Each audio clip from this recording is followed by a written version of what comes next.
Professor Neil deGrasse Tyson is about 20 times smarter than I am, and something like 14,605 times better educated.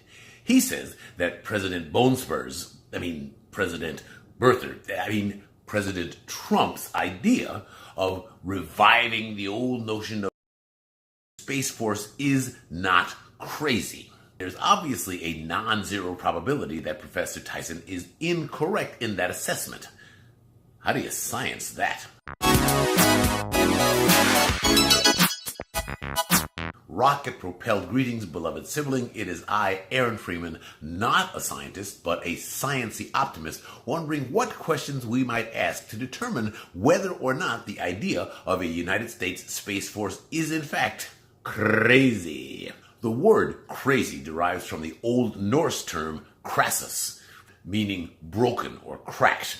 We are essentially asking, like a well-crafted ceramic bowl, does the idea of a U.S. Space Force hold water? One fairly obvious crack in this notion is its assumption that the possession of the highest technology, best toys, biz bang boom bing, actually helps the country to win wars. I, for example, was born during the Vietnam War. The Viet Cong, the North Vietnamese, were not a blip on the military technical radar. Nonetheless, the United States not only lost the Vietnam War, but did so humiliatingly. In the same vein, Israel enjoys a mind-blowing technological advantage over Hezbollah, the Lebanese militia. Nonetheless, Israel lost the 2006 Second Lebanon War, again, humiliatingly.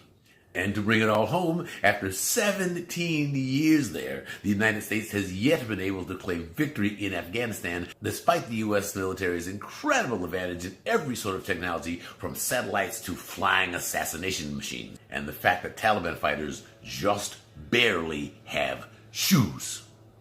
I can feel water starting to leak out of the ceramic bowl. Professor Tyson's latest book, I think it's like his 14th, is Accessory to War, the unspoken relationship between astrophysics and the military. He seems to assume that it is inevitable that the military and scientific worlds are linked, and thus there's nothing we can do about it. Which is, to me, a little like saying, well, I've already got stomach cancer, so why not implant a few more tumors into my lungs and liver? What's the problem? Like everyone else, I have my own implicit biases, so you can assess my argument in light of what is obviously my point of view. Another question might be, is it desirable for the United States or any single nation to have overwhelmingly powerful military technology? The closest the Earth has ever come to a Thanos moment was August 6, 1945, when President Truman ordered the dropping of the atomic bomb on Hiroshima. In an instant, 100,000 completely innocent random people vanished from the Earth. Was that a good thing?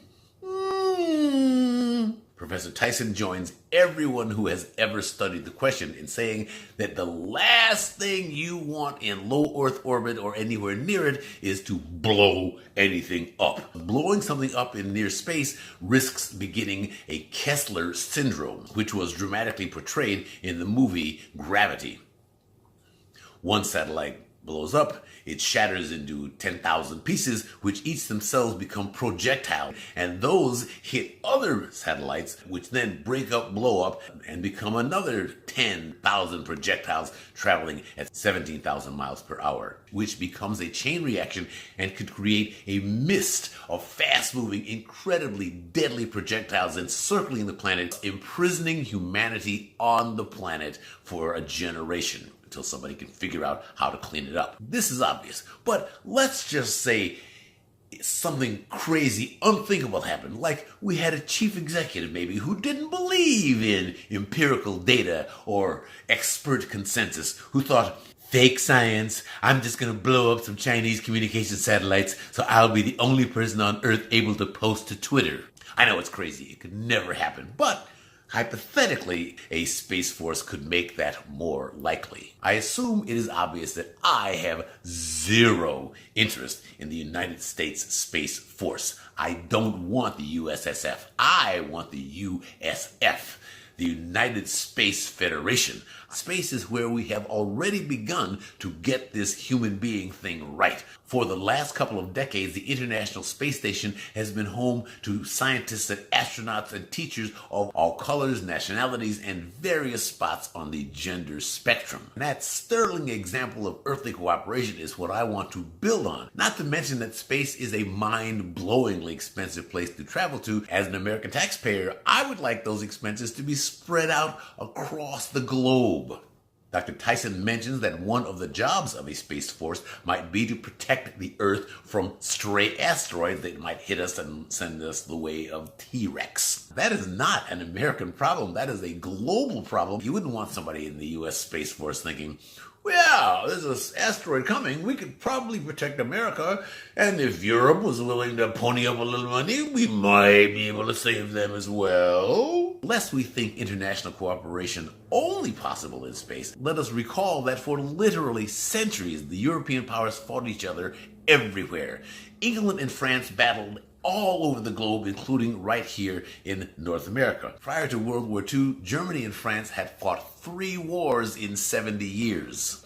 But since the founding of the European Coal and Steel Community in 1952, the powers of Europe have not fired so much as a spitball at one another. The European Coal and Steel Community provided a framework within which the countries of Europe were of greater value to each other as customers than objects of plunder. My assessment of the craziness of a United States Space Force is this here ceramic bowl will just be dribbling and no hole, no water at all. Now, maybe a little bit, but not much. But what do you think? Is the notion of the U.S. Space Force as a 6th branch of the military crazy? Is it counterproductive? Or is it essential to the stability of the world and the maintenance of a global order? On the other hand, is it crazy to think that nations, particularly the United States, can overcome centuries of history and a military-industrial complex to begin to think, I like to teach the world to sing perfect? I'd love to know your thoughts. Please leave them in the comment below. And until then, as they say on Vulcan, Devtor Hesmosma, live long and prosper. Thank you galactically much for watching all the way to the end, beloved sibling. I post new Science-y optimistic videos every Monday through Friday. If you enjoyed this one, please smash that like, subscribe to my channel, and click the little bell button so that you can get updates whenever there is new Science-y optimism. I am Aaron Freeman, not a scientist, but a Science-y optimist, hoping that you have a conflict-free time as you continue to science the day.